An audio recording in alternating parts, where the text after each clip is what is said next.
A small-town mechanic fixed an old Chevy for a stranger, never guessing the trunk held his adoption papers. Jack Harmon wiped sweat from his brow as the late summer sun beat down on Riverdale Auto, the garage he'd poured his life into for the past 15 years. His calloused hands, stained with grease that no amount of scrubbing could fully remove, told the story of a man who understood engines better than people. Outside, the wind carried the scent of approaching autumn, but inside the garage it smelled of motor oil, rubber, and the coffee that had gone cold in Jack's mug hours ago. The radio played classic rock, though Jack barely heard it anymore. It was just noise to fill the silence of a life that had grown predictably lonely. The phone rang, its harsh trill cutting through the Springsteen song playing in the background. Jack wiped his hands on a rag that had once been white and reached for the receiver, tucking it between his ear and shoulder. "Riverdale Auto," he answered, his voice gruff from disuse.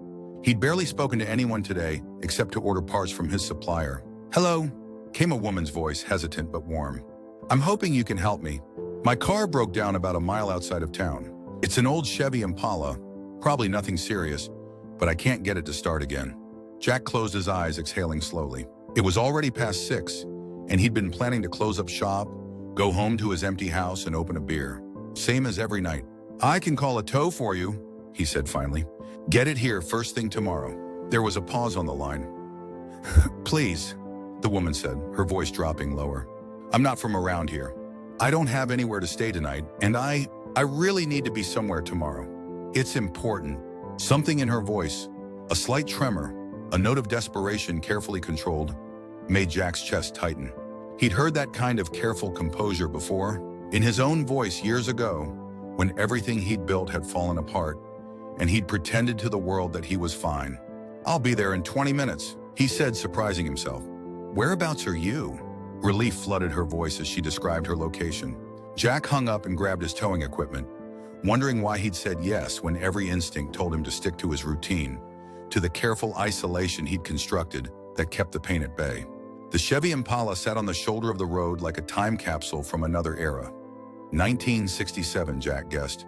Midnight blue with chrome trim that still gleamed despite the dust of the road. It was in remarkable condition for its age, lovingly maintained. Beside it stood a woman who appeared to be in her early 60s, her silver hair catching the light of the setting sun. As Jack pulled up in his tow truck, he noticed the way she stood, straight back but weary, with the stubborn dignity of someone who had weathered many storms. She raised a hand in greeting, a tentative smile crossing her face. "Thank you for coming," she said as Jack stepped out. "I'm Eleanor Walsh." "Jack Harmon," he replied, shaking her outstretched hand. Her grip was stronger than he expected. "Let's take a look at what we've got here." Eleanor watched anxiously as Jack popped the hood and began examining the engine with the practiced eye of someone who had been doing this since he was a teenager in his father's garage. "Beautiful car," he commented, running his hand along the edge of the hood. "Don't see many of these anymore, especially not in this condition." "It belonged to my husband," Eleanor said, her voice softening. "He passed away 5 years ago. I never could bring myself to sell it." Jack nodded, understanding more than she might realize. He knew about holding on to pieces of the past, about the comfort and pain that could come from the same object, the same memory. "Looks like your timing belt snapped," he said after a few minutes of inspection. "Not uncommon in older models. I'll need to tow it back to the shop. Should be a straightforward fix, but I won't have the part until tomorrow." Eleanor's face fell slightly, though she tried to hide it. "I see. Is there a motel nearby?" "Just the Pinewood Inn down the road," Jack said, then hesitated. The words that came next surprised him as much as they seemed to surprise her. "But my house is closer to the shop. I've got a spare room you're welcome to use for the night." The offer hung in the air between them. Jack hadn't invited anyone to his home in years. The place was hardly fit for visitors. With its sparse furnishings and walls bare of any personal touches, it was a place to sleep, nothing more. Eleanor studied him for a long moment, her blue eyes thoughtful. "That's very kind of you, Mr. Harmon. If you're sure it's no trouble..." "No trouble," Jack said, though that wasn't entirely true. It would disrupt the careful routine he'd built, the one that kept him functioning day to day. But something about this woman and her old Chevy had already broken through his defenses in a way he couldn't explain. As they drove back to town, the Impala secured behind them, Eleanor sat quietly beside him, her hands folded in her lap. The silence wasn't uncomfortable, but it was charged with an unspoken tension that Jack couldn't identify. "You said you needed to be somewhere tomorrow," he ventured finally. Anywhere I might know? Eleanor's fingers tightened almost imperceptibly. Actually, I'm looking for someone. Someone from Riverdale. Jack nodded, waiting for her to continue. But she just gazed out the window at the familiar landmarks of his small town, seeing them with the fresh eyes of a stranger. The hardware store where old men gathered to swap stories. The diner with the best apple pie in 3 counties. The park where couples walked hand in hand on summer evenings. All places Jack avoided now. His house stood at the edge of town, a modest 2-bedroom craftsman that had once been painted a cheerful yellow, but had faded to a dull mustard over the years. The flower beds that his wife Sarah had lovingly tended were now overrun with weeds. The porch swing where they'd spent countless evenings sagged on rusty chains. It's not much, Jack said apologetically as he led Eleanor inside. I don't get many visitors. It's perfect, Eleanor replied, though her eyes caught on the dust gathering in corners.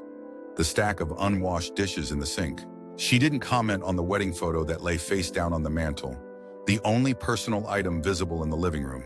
Jack showed her to the spare bedroom, which still held a few boxes of Sarah's things he hadn't been able to donate or throw away after she left. Bathrooms down the hall. I'll, see about some dinner. Eleanor thanked him, closing the door softly behind her. Jack stood in the hallway for a moment, wondering what had possessed him to invite a complete stranger into his home. Perhaps it was the loneliness that had become his constant companion, or perhaps it was something in Eleanor's eyes. A familiar pain, carefully masked but unmistakable to someone who carried the same burden. Dinner was a simple affair of scrambled eggs and toast, the limits of Jack's culinary skills and his nearly empty refrigerator. Eleanor didn't seem to mind, thanking him warmly as they sat at his small kitchen table. So you're a mechanic? She said, breaking the silence that had settled between them. Have you always lived in Riverdale? Jack nodded, pushing his eggs around his plate. Born and raised. Took over the garage from my father when he retired. And your family? Eleanor asked, her tone carefully casual. A familiar tightness gripped Jack's chest. It's just me now, he said shortly. My wife left about 8 years ago. No kids. The last part wasn't strictly true. There had been a child once, for 7 perfect months in Sarah's womb. But then there wasn't, and nothing had been the same after that. The grief had torn them apart instead of bringing them together, until one day Jack came home to find a note on the kitchen table and Sarah's closet emptied of her clothes. Eleanor seemed to sense his discomfort. I'm sorry, she said softly. I didn't mean to pry. Jack shrugged, forcing a small smile. Nothing to be sorry about. What about you? You mentioned a husband. Yes, Robert. Eleanor said, a genuine smile warming her face. We were married for 35 years before cancer took him. We had a good life together. Any children? Jack asked, immediately regretting the question when a shadow crossed Eleanor's face. 1 son, she said after a pause. But that's complicated. Jack didn't press further, and they finished their meal in silence. As he cleared the plates, Eleanor spoke again, her voice different now, hesitant, almost vulnerable. Mr. Harmon Jack, I haven't been entirely honest with you. My car breaking down here wasn't an accident. I came to Riverdale looking for someone, and I think it might be you. Jack froze, the plate still in his hands. Me? I don't understand. Eleanor took a deep breath. When I open the trunk of my car tomorrow, there will be a box of papers. Among them is a birth certificate for a baby boy born 43 years ago at Mercy Hospital in Springfield. A boy I gave up for adoption to a couple named Thomas and Margaret Harmon from Riverdale. The plate slipped from Jack's hands, shattering on the linoleum floor. Neither of them moved to pick up the pieces. That's not possible, Jack said, his voice barely audible over the sudden roaring in his ears. My parents never said anything about, but even as he spoke, memories surfaced. The lack of baby pictures before his first birthday, the way his mother would sometimes look at him with a strange sadness, the inexplicable feeling of being different that had followed him throughout childhood. I think you should leave, he said, the words coming out harsher than he intended. Eleanor stood slowly, her face pale. Of course, I'm sorry to have disturbed your life. I'll find a room at the inn. No, Jack said quickly, guilt flooding him at the hurt in her eyes. It's late. Stay the night as planned. We'll talk tomorrow after I've had time to think. Eleanor nodded, thanking him quietly before retreating to the spare bedroom. Jack heard the soft click of the door closing and found himself alone in the kitchen, surrounded by broken pieces of ceramic and the shattered remains of everything he thought he knew about himself. Sleep evaded Jack that night. He lay awake staring at the ceiling, his mind racing with questions. Had his parents, the people who raised him, loved him, taught him everything he knew, lied to him his entire life? Why had they never told him he was adopted? And why, after all these years, had this woman appeared claiming to be his birth mother? Morning came with no answers, just the dull ache of exhaustion and the knowledge that he couldn't avoid the conversation waiting for him downstairs. When he finally emerged from his bedroom, he found Eleanor in his kitchen, having made coffee and toast. "I hope you don't mind," she said, offering him a steaming mug. "I thought you might need this." Jack accepted the coffee wordlessly, noting that she'd somehow known exactly how he liked it. Black with just a touch of sugar. A coincidence, surely. "Why now?" he asked, the question that had kept him awake all night, finally finding voice. "If what you're saying is true, why look for me after all this time?" Eleanor sat across from him, cradling her own mug between her hands as if drawing warmth from it. "I wanted to find you from the moment I gave you up," she said, her voice steady despite the emotion behind her words. "But I was 17, Jack. My parents had sent me away to have you in secret. The adoption was closed, and I was told I could never contact you." She took a sip of her coffee, gathering her thoughts. "For years, I respected that. I told myself you were better off without the confusion of having me in your life. Then Robert and I couldn't have children of our own, and She paused, swallowing hard. "I thought about you every day. On your birthday. At Christmas. When I saw boys your age playing baseball or riding bikes." Jack's throat tightened, but he remained silent, letting her continue. "After Robert died, I found myself alone for the first time in decades. I realized that life is too short for regrets, for wondering what might have been. So I hired someone to help me find you." She looked up at him, her eyes bright with unshed tears. "I don't expect anything from you, Jack. I just wanted to see you once, to know that you're okay. To tell you that giving you up was the hardest thing I've ever done. But I did it because I thought it was best for you." Jack stared into his coffee, watching the steam rise and dissipate. Part of him wanted to believe her, while another part, the part that had built walls around his heart after Sarah left, warned him that this could be another abandonment waiting to happen. "I need to see these papers," he said finally. They drove to the garage in silence, the morning sun casting long shadows across the pavement. The Impala waited where Jack had left it the night before, its midnight blue surface gleaming under the fluorescent lights. Eleanor handed him the keys with trembling fingers. "The box is in the trunk. I'll wait outside and give you some privacy." Jack watched her walk away, noting the stiffness in her shoulders, the careful way she held herself as if bracing for rejection. Then he turned to the car, inserted the key in the trunk, and lifted the lid. There, nestled among a few suitcases, was a cardboard box tied with twine. Jack lifted it out, surprised by its weight, and set it on a nearby workbench. With fingers that didn't feel like his own, he untied the knot and opened the box. Inside were dozens of documents carefully preserved in plastic sleeves. A birth certificate with his name, Jonathan Thomas Walsh, later changed to Jack Thomas Harmon. Adoption papers signed by the parents he had always known. And letters, so many letters, that Eleanor had written but never sent, chronicling her life and her constant thoughts of the son she had given away. But what caught his breath were the photographs. A young Eleanor holding a newborn baby, her face a mixture of love and heartbreak. School pictures that his parents must have sent her over the years. Jack at 6 with a missing front tooth, at 12 with a baseball cap, at 18 in his graduation gown. She had followed his life from afar, treasuring these glimpses of the son she wasn't allowed to know. At the bottom of the box lay one final document, a deed to a house placed in a trust under his birth name. A note attached explained that Robert and Eleanor had purchased it years ago, hoping that someday they might be able to give their son something tangible, some proof that he had always been loved, always been wanted, even from a distance. Jack's hands shook as he carefully returned everything to the box. He found Eleanor outside, sitting on a bench across the street, her gaze fixed on the garage but her mind clearly elsewhere. "The timing belt," he said as he approached, his voice rough with emotion. "I can fix it today." Eleanor looked up at him, confusion crossing her face before understanding dawned. He was offering her a way out, a chance to leave without further complication if that's what she wanted. "Thank you," she said quietly, "but I'm not in a hurry anymore. I found what I came looking for." Jack sat beside her, leaving a careful distance between them. The box of memories sat heavy in his mind. "All those years," he said finally. "You kept track of me all those years." Eleanor nodded, her eyes fixed on her hands. "Your parents were kind enough to send photos occasionally, though we never met in person. They understood that I needed to know you were safe, happy. Why didn't they tell me?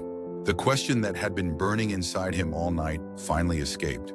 They wanted to, Eleanor said softly. Your mother, Margaret, wrote to me when you were 10, asking if I thought it was time. I was the one who asked them to wait. I was afraid of disrupting your life, afraid you might resent me for giving you up. She looked at him then, her eyes searching his face. That was selfish of me. You deserved to know the truth. Jack thought about his parents. His dad teaching him to fix engines on weekends. His mom bandaging scraped knees and making his favorite cookies when he was sad. They had loved him fiercely, completely. That much had never been in question. They were good parents, he said, the words catching in his throat. The best. I know, Eleanor replied, a sad smile touching her lips. That's why I chose them. They couldn't have children of their own, but the way they looked at you in that adoption agency, like you were already their whole world, I knew they would give you everything I couldn't.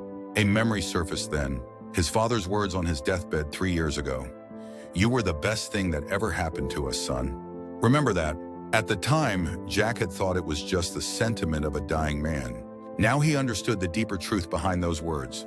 I have so many questions, Jack admitted, running a hand through his hair. I have all the time in the world to answer them, Eleanor said gently. If you want me to. Jack looked at her, really looked at her.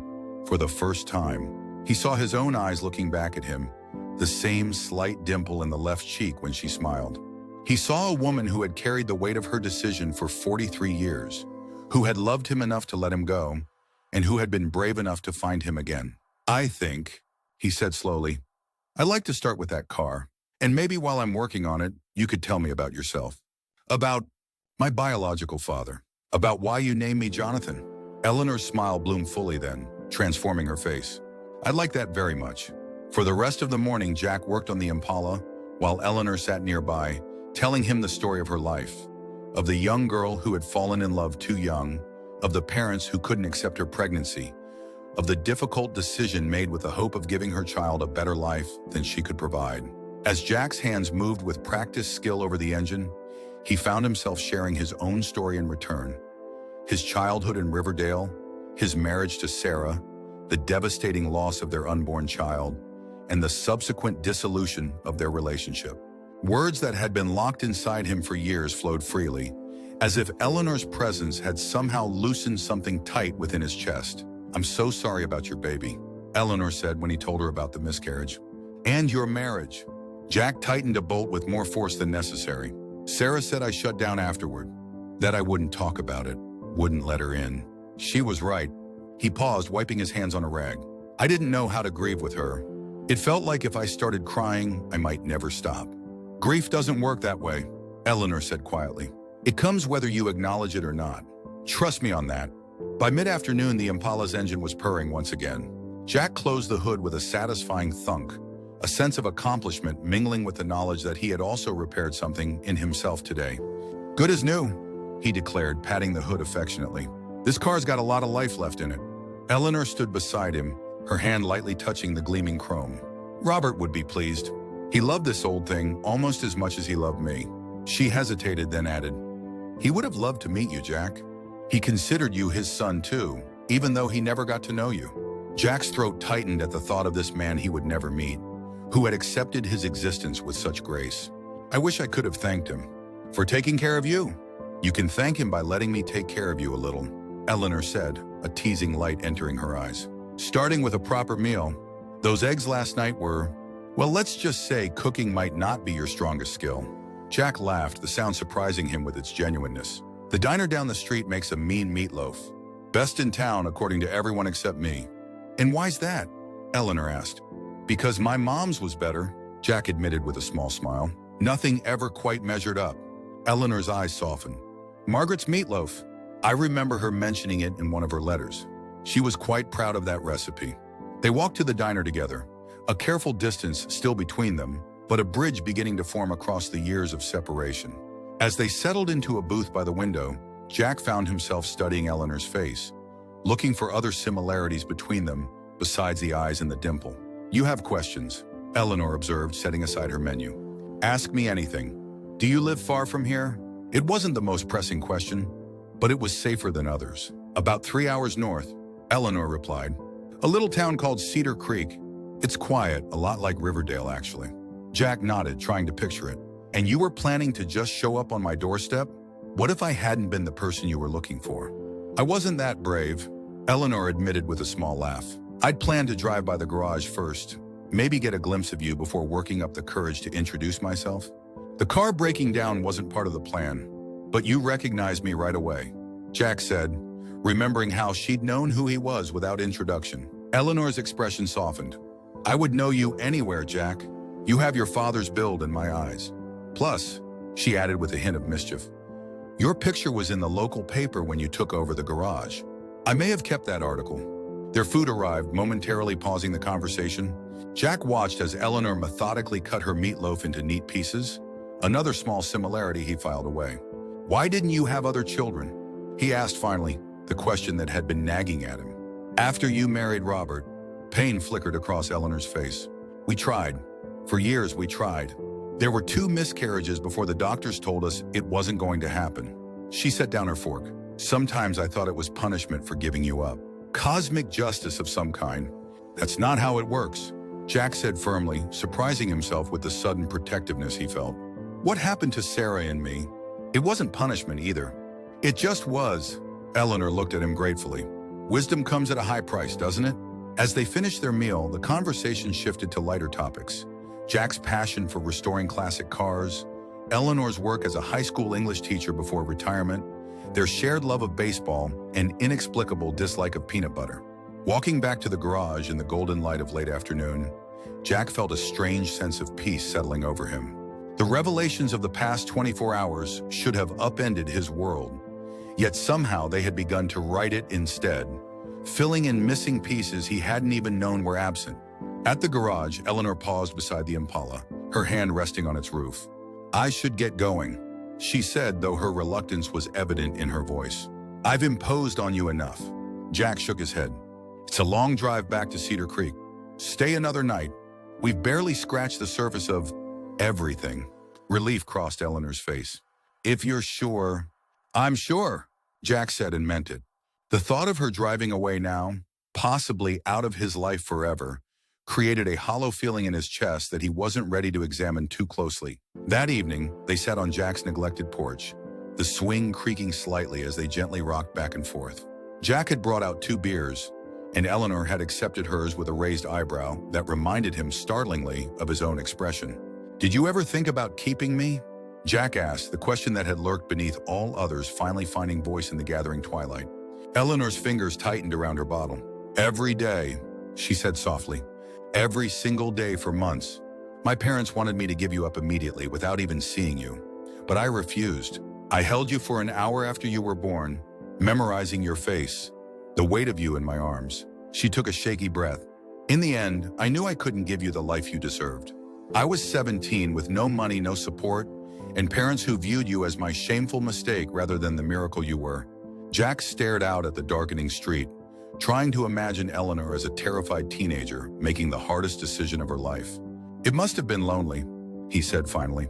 It was, Eleanor agreed, her voice steady despite the pain behind her words. But I made myself a promise the day I handed you to Margaret and Thomas. I promised that I would make something of my life, that I would become someone worthy of being your mother, even if you never knew me.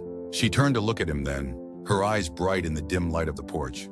I went to college on scholarship, became a teacher, found Robert, who loved me despite knowing I might never have another child. I built a good life, Jack. I just always felt there was a piece missing. Jack understood that feeling all too well, the sense of incompleteness that had followed him through his life, that had intensified after Sarah left. He had attributed it to the normal loneliness of a middle-aged divorcee, but now he wondered if it had deeper roots. My parents, he said, thinking aloud. They must have had their reasons for not telling me. Eleanor nodded. Margaret wrote to me about it several times over the years. She was afraid, we both were, that knowing might make you feel less secure in their love, that you might think you weren't fully theirs. She sighed. The older you got, the harder it seemed to find the right moment to tell you the truth. Jack thought about his mother, who had passed away 5 years after his father, taking their secret with her. He remembered how she would sometimes hold him a beat too long when he was leaving after Sunday dinners, as if afraid each goodbye might be the last. They loved you, Jack, Eleanor said gently, reading his thoughts. Never doubt that.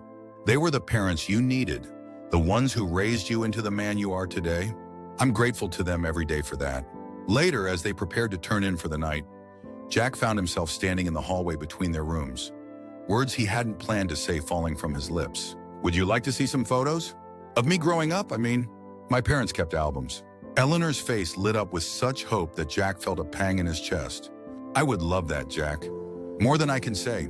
They sat side by side on the living room sofa, closer than they had been before, as Jack turned the pages of albums he hadn't looked at in years. Eleanor's fingers hovered over each image, not quite touching, as Jack narrated the moments captured. His 6th birthday, when he got his first bicycle, fishing trips with his father, school plays where he invariably played trees due to his early height. You were loved, Eleanor whispered, tears finally spilling down her cheeks as she looked at a photo of Jack sandwiched between his parents at his high school graduation, all three beaming at the camera. That's all I ever wanted for you. Without thinking, Jack reached out and took her hand. It was smaller than his, the skin soft with age, but her grip was strong. He agreed. I am. The next morning dawned clear and bright, sunlight streaming through curtains Jack couldn't remember opening. For the first time in years, he had slept deeply, without the restless tossing that usually characterized his nights. He found Eleanor in the backyard, her face turned up to the sun, eyes closed as she breathed in the morning air. She looked peaceful, at home in a way that struck Jack as both strange and right. I was thinking, he said as he approached, handing her a cup of coffee. That house you mentioned, the one in the trust. Where is it? Eleanor accepted the mug with a smile. About halfway between here and Cedar Creek. A little place on the lake. Robert and I bought it when we found out where you'd settled, thinking maybe someday. She trailed off, then added, It's yours, Jack.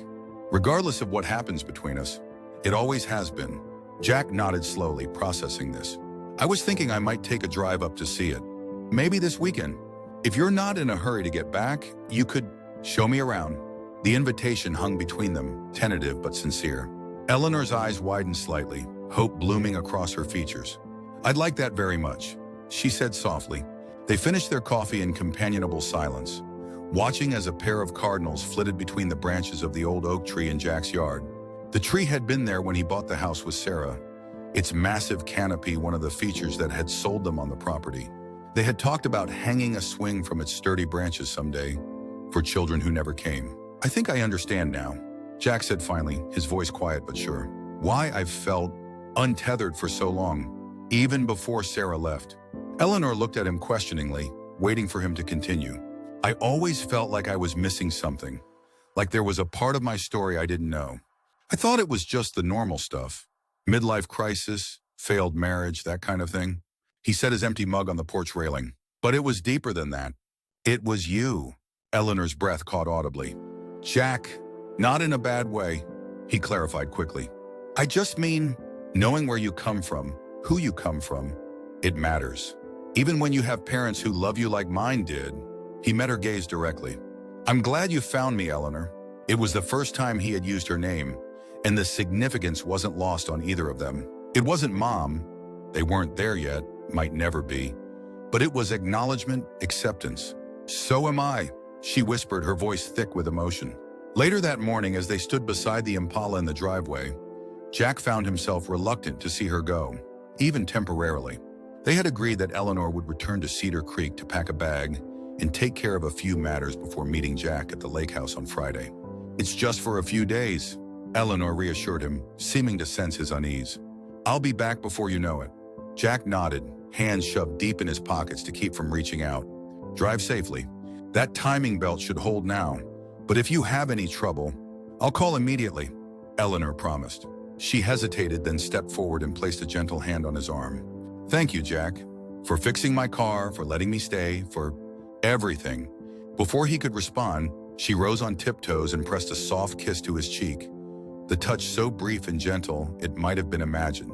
Then she was sliding into the driver's seat of the Impala, the engine rumbling to life with a sound that Jack now realized was as familiar to her as it was to him. As she pulled away, Jack raised a hand in farewell, watching until the midnight blue car disappeared around the corner.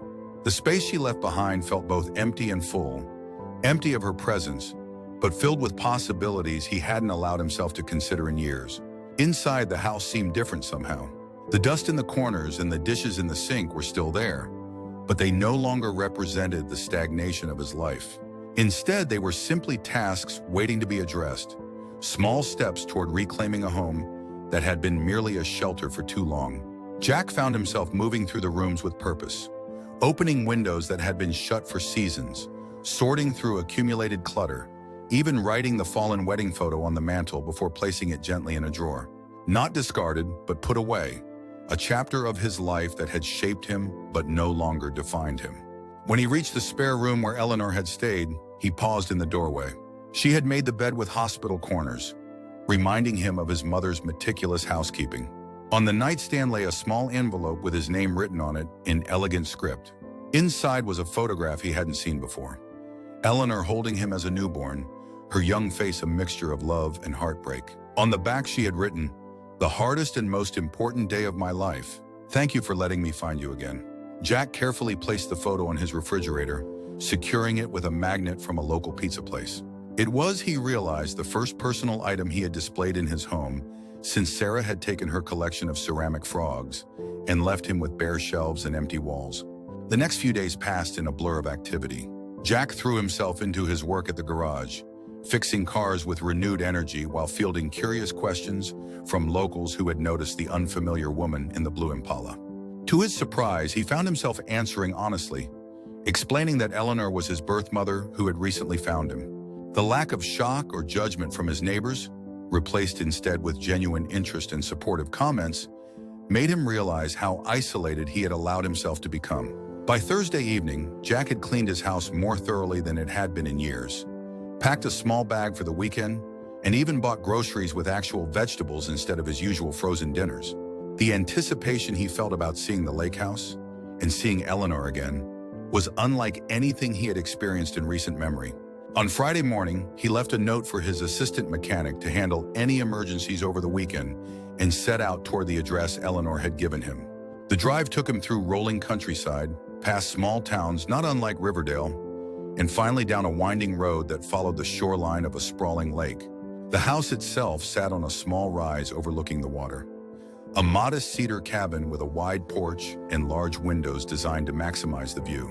As Jack pulled into the gravel driveway, he spotted the Impala already parked beneath a carport to the side, and Eleanor standing on the porch steps waiting for him.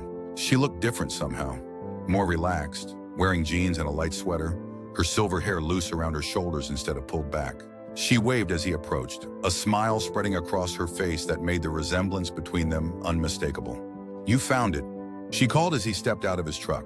"Your directions were perfect," Jack replied, taking in the peaceful setting. The property was secluded without being isolated, with towering pines providing privacy from the nearest neighbors. The afternoon sun glinted off the lake's surface, and somewhere nearby, a bird called melodiously. "Come see," Eleanor said, gesturing for him to follow her up the steps. "Robert and I bought it 15 years ago. We only managed to visit a few times a year, but we always imagined it might someday be a place where..." She trailed off, but Jack understood the unspoken hope. A place where a family divided by time and circumstance might find a way to reconnect. Inside, the house was simple but welcoming, with comfortable furniture arranged to take advantage of the lake view. Photos adorned the walls. Eleanor and a distinguished-looking man Jack assumed was Robert.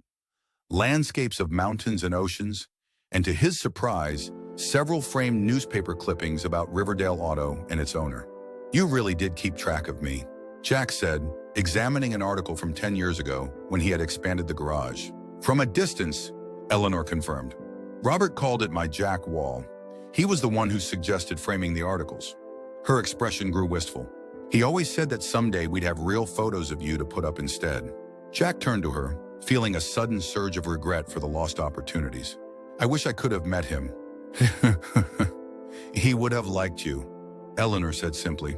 "He was a lot like you, actually. Quiet, thoughtful, good with his hands. He built that dock down by the water himself." They spent the afternoon exploring the property, the small boathouse with its aging rowboat, the fire pit surrounded by Adirondack chairs, the vegetable garden that had gone slightly wild in Eleanor's absence. As the sun began to set, they sat on the porch with glasses of wine, watching the light change across the water. "Why didn't you ever use my name?" Jack asked suddenly, a question that had been nagging at him. In all those letters you wrote, you always called me my son or my boy, never Jonathan. Eleanor's fingers tightened slightly around her glass. Because that name belonged to a baby I never got to raise. Using it felt like claiming a connection I hadn't earned. She looked at him sideways. Do you prefer Jack or Jonathan? Jack, he said without hesitation. I've never been anyone else. Eleanor nodded, accepting this. Jack it is then. As darkness fell, they moved inside. Eleanor prepared a simple dinner while Jack built a fire in the stone fireplace. The domestic harmony of their actions feeling surprisingly natural despite their brief acquaintance. Over dinner, Eleanor shared more stories of her life with Robert, their travels, their careers, their friends. Jack found himself sharing in return, telling her about his father teaching him to fish, his mother's terrible singing voice that hadn't stopped her from belting out songs while cooking, his first car and first heartbreak. They gave you a good life, Eleanor said softly when he described the camping trips his family had taken every summer.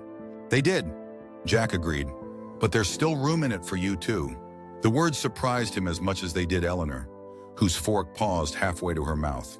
It was the first time either of them had explicitly acknowledged that their connection might continue beyond this weekend, might develop into something lasting.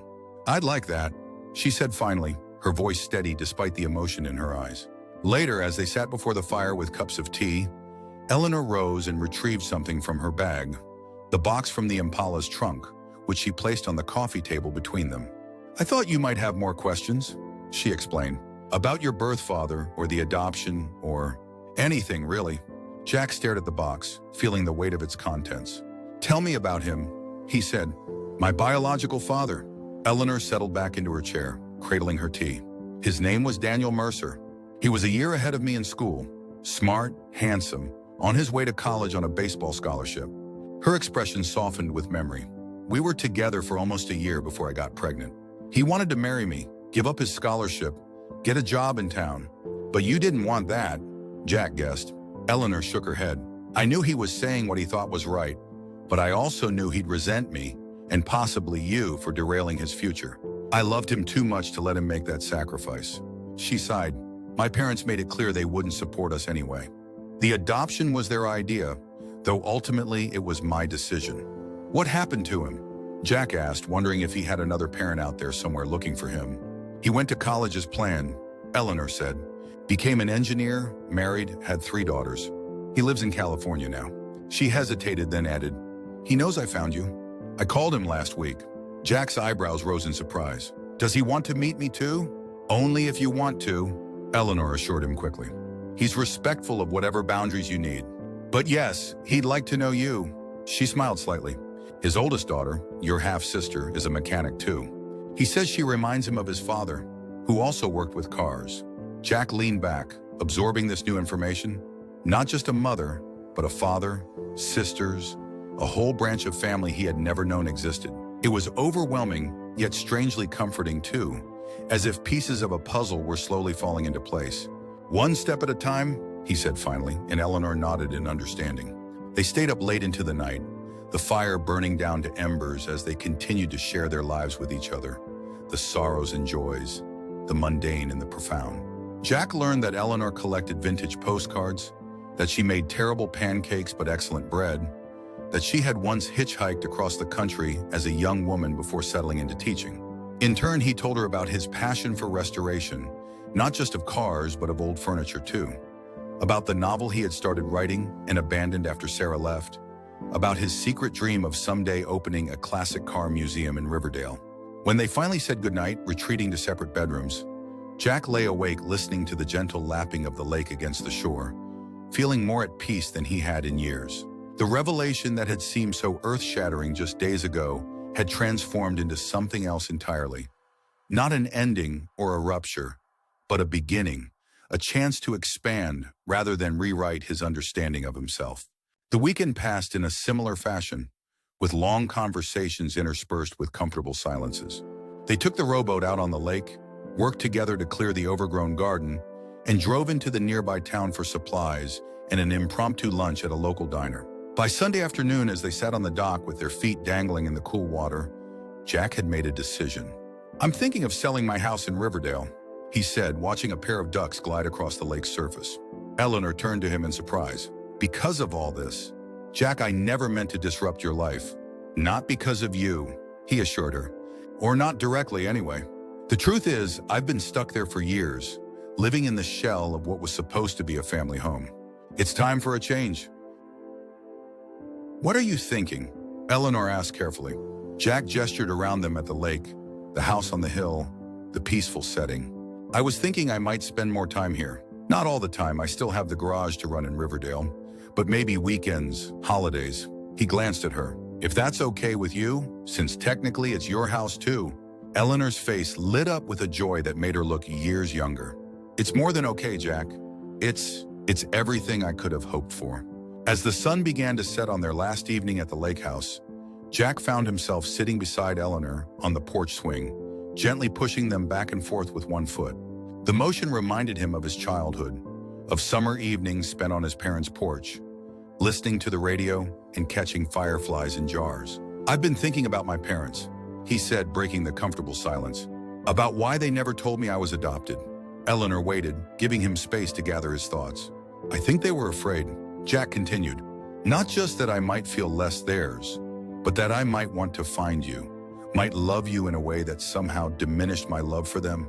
He shook his head slightly. They didn't need to worry. Love doesn't work that way. No, Eleanor agreed softly. It doesn't.